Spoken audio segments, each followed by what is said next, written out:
Olá, irmãos. Gabriel Ricardo aqui do Farol da Liberdade em mais um devocional. Tenha um excelente dia adiante de ti, que Deus te abençoe. Hoje nós falaremos a respeito do dízimo. O dízimo ainda vale?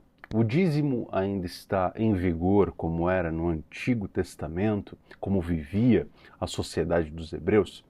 Hoje usaremos aqui o texto de 1 Coríntios 9, 13 e 14.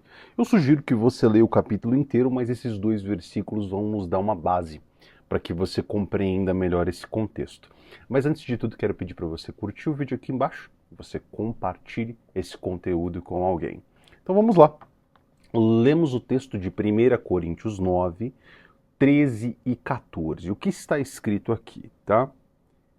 Vocês não sabem que aqueles que trabalham no templo alimentam-se das coisas do templo, e os que servem diante do altar participam do que é oferecido no altar? Da mesma forma, o Senhor ordenou àqueles que pregam o Evangelho que vivam do Evangelho.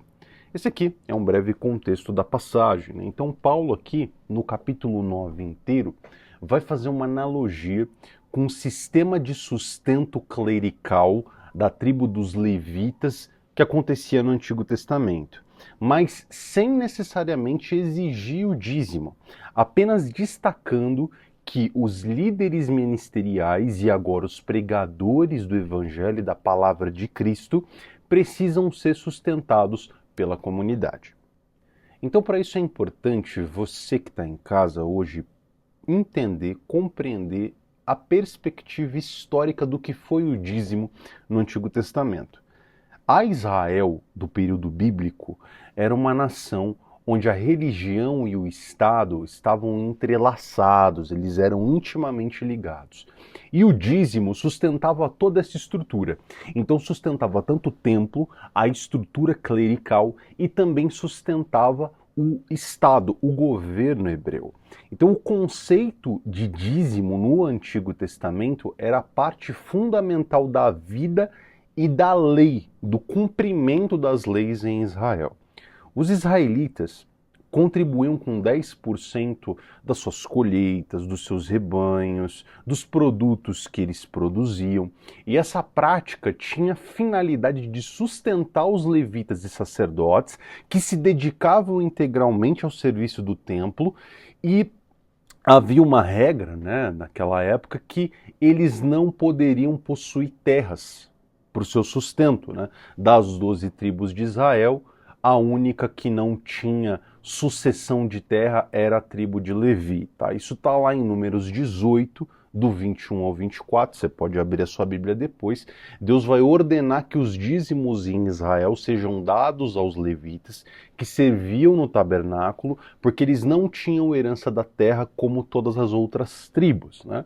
Então, os dízimos sustentavam o culto, os sacerdotes e também o governo, né? Com os levitas cumprindo uma espécie de papel de tesouraria naquele arranjo social e religioso. Então, importante compreender, os 10% não eram um imposto de governo num sentido moderno, mas eles contribuíam para o sustento integral da sociedade, onde o culto e o governo estavam unidos. Tá? E o que o Estado hebreu garantia para os seus cidadãos ali na época? Principalmente, os estados tinham estruturas muito menores naquele período, né? Apesar dos reis terem muito poder, eles não tinham o poder que hoje um prefeito de uma cidade qualquer, ou um presidente da república tem. Basicamente, o Estado, naquela época, hebreu, garantia proteção e segurança, né? Defesa dos cidadãos contra criminosos, contra ameaças externas, e a manutenção de um sistema análogo ao que temos hoje como polícia, como guardas, né? Forças de defesa, de exército, de proteção, que protegiam a sociedade contra crimes internos, né, domésticos, e ameaças externas. E também existia o sustento do sistema jurídico que existia por ali.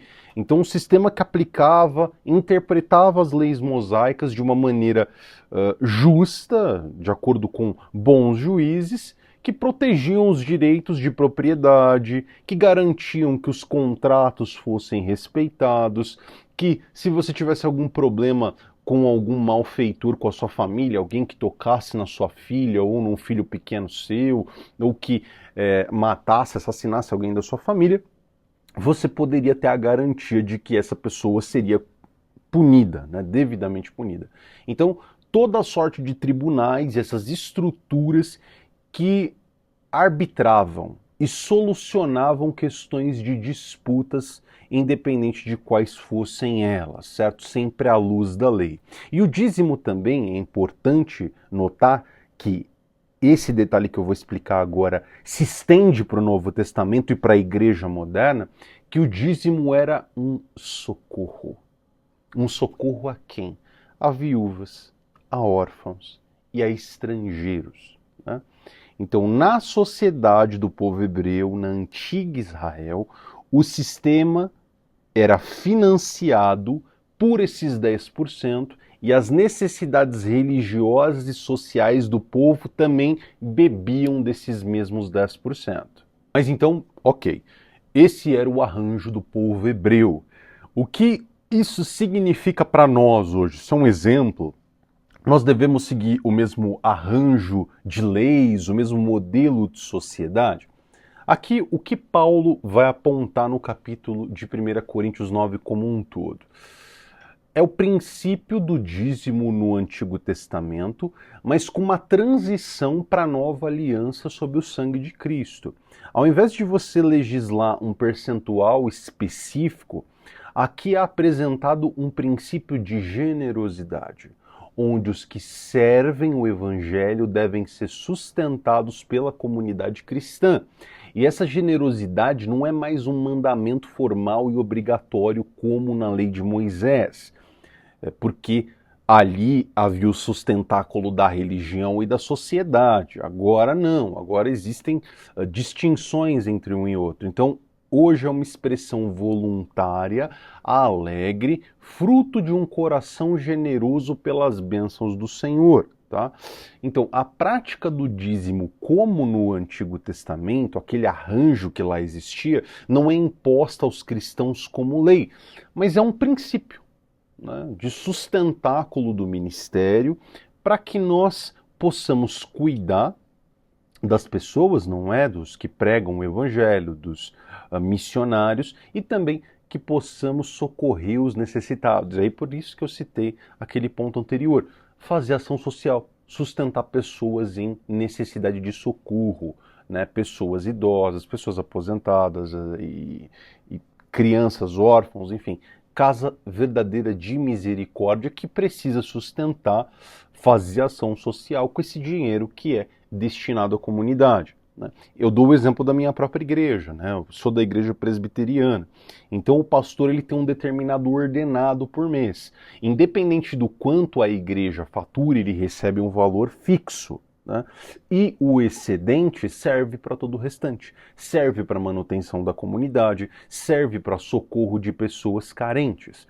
Então, aqui no Farol da Liberdade, a gente tem um modelo muito parecido. Então, as pessoas, elas doam aqui para a nossa estrutura, a gente faz a manutenção de tudo, a gente paga a sala, tem toda aqui a nossa estrutura, né, que a gente precisa sustentar, e o excedente a gente faz o socorro da comunidade. A gente já fez isso, N campanhas, principalmente aí na época do Rio Grande do Sul, que o Abraham fez aqui diretamente, onde vocês doavam e a gente dobrava a doação, ou seja, a cada R$10 que você doasse, a gente completava mais 10 para fazer socorro de pessoas que estavam naquele momento precisando de auxílio frente às enchentes que aconteceram lá no Rio Grande do Sul. Então, esse é um dos nossos chamados para socorro da comunidade, tá bom? Então, não amando só de palavra, né, como disse João, mas amando com atitudes concretas. Então, nós somos chamados a contribuir com o que Deus colocou em nossos corações. E aí eu recomendo que você abra 2 Coríntios 9, 7. onde Paulo lá diz: cada um de nós contribua segundo tiver proposto no coração, não com tristeza ou por necessidade, porque Deus ama aquele que dá com alegria, não é? Então, generosidade, princípio de coração aberto a sustento da comunidade, a expansão do evangelho, expansão da palavra de Deus e socorro dos necessitados. Esse chamado vai além de uma porcentagem fixa, fechada, determinada todos os meses.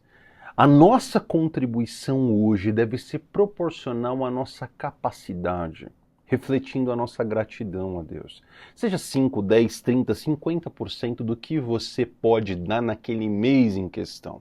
O valor exato é o fator menos importante do que a motivação e o compromisso do socorro, tanto da comunidade quanto dos necessitados. As nossas ofertas são uma expressão de amor e de apoio ao trabalho de expansão do Evangelho, ajudando a manter o ministério, abençoando a igreja e estendendo esse socorro à sociedade. Então, chamado social. A igreja que não bota os pés no chão e auxilia pessoas necessitadas não está cumprindo o seu chamado, tá bom? Então, essa é a definição do que é o princípio bíblico acerca do dízimo. Você pode fazer seus comentários aqui embaixo, ter as suas definições, as suas opiniões. E se você for educado, obviamente eu vou responder você, a gente vai conversando. E eu gostaria que você, mais uma vez, compartilhe esse vídeo com alguém, principalmente com aquelas pessoas legalistas, não é? Que veem necessariamente isso como uma regra, como uma lei absoluta. Não, nós vivemos na nova aliança, na aliança de Cristo, da generosidade. E se hoje, durante um determinado mês, você não pôde contribuir com o templo ou com o projeto cristão que você auxilia, não precisa se sentir com peso na consciência, nada do tipo.